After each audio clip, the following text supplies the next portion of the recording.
প্রিয় চাকরি প্রত্যাশী বন্ধুরা, আসসালামু আলাইকুম। আশা করি আল্লাহর রহমতে আপনারা সকলে ভালো আছেন।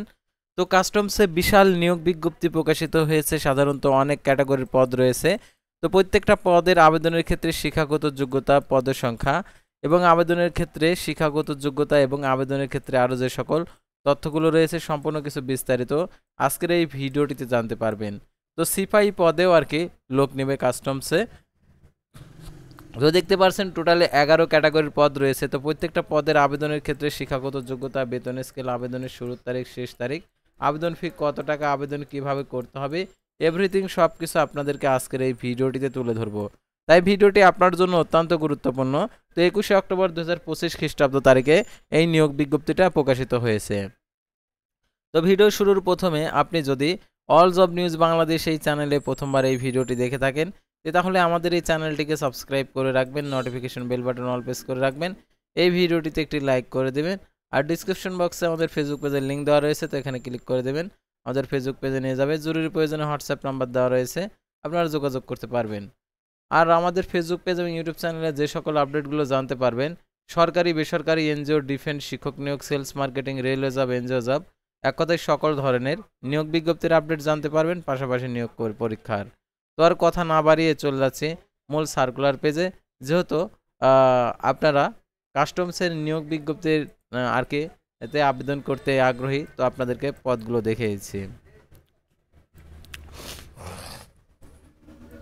তো প্রথমে দেখতে পাচ্ছেন senior data entry control operator, 12,500 টাকা থেকে 30,230 টাকা পদের সঙ্গে একটি কোনো স্বীকৃত বিশ্ববিদ্যালয় হইতে স্নাতক সমান ডিগ্রি সহ ডাটা এন্ট্রি কন্ট্রোলার পদে 2 বছরের চাকরির ও আর কি অভিজ্ঞতা থাকতে হবে। কম্পিউটারের মুদ্রা অক্ষরিকে বাংলায় 25 এবং ইংরেজিতে 30 শব্দের গতি থাকতে হবে। স্ট্যান্ডার্ড টেস্ট উত্তীর্ণ হতে হবে। কম্পিউটার অপারেটর, 12,500 টাকা থেকে 30,230 টাকা, 13তম গ্রেড, পদের সংখ্যা 2টি, কোনো স্বীকৃত বিশ্ববিদ্যালয় হইতে বিজ্ঞান বিভাগে স্নাতক সমান ডিগ্রি। কম্পিউটার মুদ্রাক্ষরকে প্রতি মিনিটে বাংলায় 25 এবং ইংরেজিতে 30 শব্দের গতি সহ সংশ্লিষ্ট ক্ষেত্রে স্ট্যান্ডার্ড টেস্ট উত্তীর্ণ হতে হবে। তারপর দেখতে পাচ্ছেন উচ্চমান সহকারী, 10,200 টাকা থেকে 24,680 টাকা, 14তম গ্রেড, পদের সংখ্যা 13টি, কোনো স্বীকৃত বিশ্ববিদ্যালয় হইতে ন্যূনতম দ্বিতীয় শ্রেণীর সমান সিএপিতে স্নাতক সমান ডিগ্রি। কম্পিউটার ব্যবহারের দক্ষতা, কম্পিউটার মুদ্রাক্ষরিকে সর্বনিম্ন গতি প্রতি মিনিটে ইংরেজিতে 30 এবং বাংলায় 25 শব্দের গতি থাকতে হবে। কম্পিউটার মুদ্রাক্ষরিকে word processing, email, fax machine চালানোর দক্ষতা অভিজ্ঞতা থাকতে হবে। তারপর দেখতে পাচ্ছেন 7 মুদ্রাক্ষরিক কাম কম্পিউটার অপারেটর, 10,200 টাকা থেকে 24,680 টাকা, পদের সংখ্যা 2টি, কোনো স্বীকৃত বিশ্ববিদ্যালয় হতে দ্বিতীয় শ্রেণীর সমান সিএপিতে স্নাতক সমান ডিগ্রি। কম্পিউটার ব্যবহারে দক্ষতা থাকতে হবে। লিপিতে সর্বনিম্ন গতি প্রতি মিনিটে ইংরেজিতে 70, বাংলায় 45 শব্দের গতি। কম্পিউটার মুদ্রাক্ষরিকে সর্বনিম্ন গতি প্রতি মিনিটে 30 শব্দ, বাংলায় 25 শব্দের গতি থাকতে হবে। Computer word processing, email, fax machine চালানোর দক্ষতা অভিজ্ঞতা থাকতে হবে। তারপরে দেখতে পাচ্ছেন ক্যাশিয়ার, 10,200 টাকা থেকে 24,680 টাকা, 14তম গ্রেড, পদের সংখ্যা 4টি, কোনো স্বীকৃত বিশ্ববিদ্যালয় হতে বাণিজ্য বিভাগে স্নাতক সমান degree. Computer word processing, computer চালানোর দক্ষতা অভিজ্ঞতা থাকতে হবে। তারপরে দেখতে পাচ্ছেন অফিস সহকারী কাম কম্পিউটার মুদ্রাক্ষরিক, 9,300 টাকা থেকে 22,490 টাকা, পদের সংখ্যা 4টি, কোনো স্বীকৃত বোর্ড হতে দ্বিতীয় বিভাগ সমান সিএপিতে উচ্চ মাধ্যমিক সার্টিফিকেট সমান পরীক্ষা উত্তীর্ণ। কম্পিউটার ব্যবহারের দক্ষতা প্রতি মিনিটে বাংলায় 20 এবং ইংরেজিতে 20 শব্দের গতি থাকতে হবে। Word processing, email, fax machine চালানোর দক্ষতা অভিজ্ঞতা থাকতে হবে। তারপর দেখতে পাচ্ছেন ডাটা এন্ট্রি কন্ট্রোল অপারেটর, 9,300 টাকা থেকে 22,490 টাকা, পদের সঙ্গে একটি, কোনো স্বীকৃত বোর্ড হইতে উচ্চ মাধ্যমিক সার্টিফিকেট এইচএসসি পাস, বাংলায় 20 শব্দ, ইংরেজিতে 20 শব্দ, স্ট্যান্ডার্ড টেস্ট উত্তীর্ণ হতে হবে।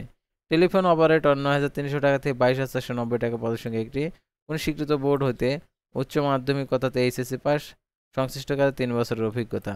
তো তারপর আমরা পরবর্তী যে পদগুলো রয়েছে, তো দেখতে পাচ্ছেন এখানে টেলিফোন অপারেটর, তো দেখতে পাচ্ছেন এখানে তারপর দেখতে পাচ্ছেন টেলিফোন অপারেটর, পদের সংখ্যা 1টি, কোনো স্বীকৃত বোর্ড হইতে উচ্চ মাধ্যমিক সার্টিফিকেট সমান পরীক্ষায় উত্তীর্ণ, 3 বছরের অভিজ্ঞতা। তারপর দেখতে পাচ্ছেন গাড়ি চালক, দেখতে পাচ্ছেন ড্রাইভার, 9,300 টাকা থেকে 22,490 টাকা, পদের সংখ্যা 7টি, কোনো স্বীকৃত বোর্ড হইতে জুনিয়র স্কুল সার্টিফিকেট সমান পরীক্ষা উত্তীর্ণ, হালকা গাড়ি চালানোর ড্রাইভিং লাইসেন্স থাকতে হবে, 3 বছরের অভিজ্ঞতা। তারপর দেখতে পাচ্ছেন সিপাহী, 9,000 টাকা থেকে 21,800 টাকা, পদের সংখ্যা 52টি, কোনো স্বীকৃত শিক্ষা বোর্ড হইতে মাধ্যমিক স্কুল সার্টিফিকেট সমান পরীক্ষা উত্তীর্ণ, 5 ফিট 4 ইঞ্চি হতে হবে এবং মহিলাদের ক্ষেত্রে 5 ফিট 2 ইঞ্চি, বুকের মাপ 30 বাই 32 উভয়। ডোজ পাস রাইডার 8,800 টাকা থেকে 21,310 টাকা বয়সের সঙ্গে একটি। এটার জন্য এসএসসি পাস, মোটরসাইকেল চালানোর বাংলাদেশ সড়ক পরিবহন কর্তৃক বৈধ ড্রাইভিং লাইসেন্স থাকতে হবে, কম্পিউটার ব্যবহারে দক্ষতা থাকতে হবে। তারপর দেখতে পাচ্ছেন কম্পিউটার ফটোকপি অপারেটর 8,800 টাকা থেকে 21,310 টাকা পদের সংখ্যা 2টি। কোনো স্বীকৃত বোর্ড হতে তৃতীয় বিভাগ সমান সি পেতে উচ্চ মাধ্যমিক সার্টিফিকেট সমান পরীক্ষা উত্তীর্ণ, ফটোকপি মেশিন চালানোর বাস্তব অভিজ্ঞতা এবং কম্পিউটার ব্যবহারে দক্ষতা থাকতে হবে। তারা অফিস সহায়ক 8,250 টাকা থেকে 20,010 টাকা পদের সংখ্যা 9টি। কোনো স্বীকৃত বোর্ড হতে মাধ্যমিক স্কুল সার্টিফিকেট সমান পরীক্ষায় উত্তীর্ণ হতে হবে। তো এই নিয়োগে আবেদনের ক্ষেত্রে ঢাকা, নারায়ণগঞ্জ ও মুন্সিগঞ্জ জেলার স্থায়ী বাসিন্দা হতে হবে আবেদন করার ক্ষেত্রে। আর অন্যান্য জেলা যারা প্রার্থী রয়েছেন, আপনার জেলায় এই নিয়োগ বিজ্ঞপ্তিটা প্রকাশিত হলে অবশ্যই আপনাদেরকে জানিয়ে দেওয়া হবে।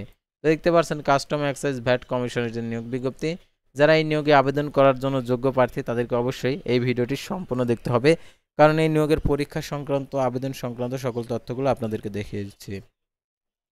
অর্থ মন্ত্রণালয়ের অভ্যন্তরীণ সম্পদ বিভাগ 13 থেকে 20তম গ্রেডের স্থায়ী ভিত্তিতে জনবল নিয়োগের লক্ষ্যে পদের পাশে বর্ণিত জেলাসমূহ বাংলাদেশের নাগরিকদের নিকট থেকে দরখাস্তের আহ্বান করা যাচ্ছে অনলাইনে। cevdsc.teletalk.com.bd এই ওয়েবসাইটে গিয়ে আপনাদেরকে আবেদন করতে হবে। তো আবেদনের ক্ষেত্রে যে আরও যে শর্তাবলী রয়েছে সেগুলো আপনাদেরকে দেখিয়েছি। তো দেখতে পাচ্ছেন আবেদন করার নিয়মাবলী। আবেদন ফর্ম পূরণ, পরীক্ষা অংশগ্রহণের ক্ষেত্রে অবশ্যই নিম্নের শর্তাবলী অনুসরণ করতে হবে। 1-10-2025 খ্রিস্টাব্দ তারিখে 18 থেকে 32 বছর মধ্যে হতে হবে এবং বর্ণিত ছকে 3, 4, 6 নং ক্রমিক নং পাওয়ার জন্য বিভাগীয় প্রার্থীদের ক্ষেত্রে 40 বছর পর্যন্ত শিথিলযোগ্য, বয়স প্রমাণের ক্ষেত্রে অ্যাফিডেভিট গ্রহণযোগ্য নয়। আর সরকারি বিধি অনুযায়ী আপনাদেরকে এই আবেদনটা করতে হবে। আর দেখতে পাচ্ছেন এখানে যে আরও শর্তাবলী দেওয়া রয়েছে, এই শর্তাবলীগুলো অবশ্যই আপনারা দেখে নেবেন। আর অনলাইন ব্যতীত যেহেতু কোনো আবেদনপত্র গ্রহণ করবেন না, সেহেতু অনলাইন আবেদন করতে হবে। লিখিত, মৌখিক ও ব্যবহারিক পরীক্ষা অংশগ্রহণের জন্য কোনো প্রকার টিএডিএ প্রদান করা হবে না। অনলাইন আবেদনপত্র পূর্ণ পরীক্ষার ফি জমাদানের শুরুর তারিখ দেখতে পাচ্ছেন 27-10-2025 সকাল 10টা। অনলাইন আবেদনপত্র জমাদানের শেষ তারিখ 17-11-2025 বিকেল 5টা। উক্ত সীমার মধ্যে ইউজার আইডি প্রাপ্ত প্রার্থীগণ অনলাইন আবেদনপত্র সাবমিট করা হলে 72 ঘন্টার মধ্যে SMS এর মাধ্যমে পরীক্ষার ফি জমা দিতে পারবেন। আর আবেদনপত্রে 300x300 পিক্সেল ছবি এবং 300x80 পিক্সেল স্বাক্ষর আপলোড করতে হবে। ছবির সাইজ 100 KB, স্বাক্ষর সাইজ 60 KB। আর অনলাইন আবেদনপত্র যেহেতু পরবর্তী কার্যক্রমে ব্যবহৃত হবে, সেহেতু অনলাইন আবেদনপত্র সাবমিট করার পূর্বে প্রার্থী শতভাগ নিশ্চিত হবেন। আর সকল তথ্যগুলো অবশ্যই আপনারা পূরণ করবেন। আর দেখতে পাচ্ছেন 2টি SMS এর মাধ্যমে টেলটক প্রিপেড মোবাইল নাম্বারের মাধ্যমে 1 থেকে 9 নং ক্রমিক নং পাওয়ার জন্য 112 টাকা, 10 থেকে 13 নং ক্রমিক নং পাওয়ার জন্য 56 টাকা প্রদান করতে হয় 72 ঘন্টার মধ্যে। তবে সব অগ্রসর ক্ষুদ্র নিগোষ্ঠীর শারীরিক প্রতিবন্ধী তৃতীয় লিঙ্গের প্রার্থীদের ক্ষেত্রে 50 টাকা, 56 টাকা সকল পদের ক্ষেত্রে প্রদান করতে হবে। কীভাবে টাকা প্রদান করতে হবে সেই নিয়মাবলী আর পরীক্ষা সংক্রান্ত আপডেট আপনি যে মোবাইল নাম্বারটা উল্লেখ করেছেন সেই মোবাইল নাম্বারে SMS এর মাধ্যমে জানিয়ে দেবে পরীক্ষা সংক্রান্ত A to Z বিষয়। সেহেতু প্রাপ্ত নির্দেশনা যে SMS যে নির্দেশনা দেবে সেই নির্দেশনাগুলো অনুসরণ করে আপনি পরীক্ষায় উত্তীর্ণ হতে পারলেই আপনার চাকরিটি হয়ে যাবে। তো আশা করি আপনারা এই নিয়োগ বিজ্ঞপ্তি সংক্রান্ত A to Z বিষয় জানতে এবং বুঝতে পারছেন। তো পরবর্তী ভিডিওতে আবার কোনো নতুন জব সার্কুলার নিয়ে আপনাদের সামনে হাজির হব। সে পর্যন্ত সবাই ভালো থাকবেন, সুস্থ থাকবেন আর অবশ্যই আমাদের এই চ্যানেলটিকে সাবস্ক্রাইব করে পাশে থাকবেন। আল্লাহ হাফেজ।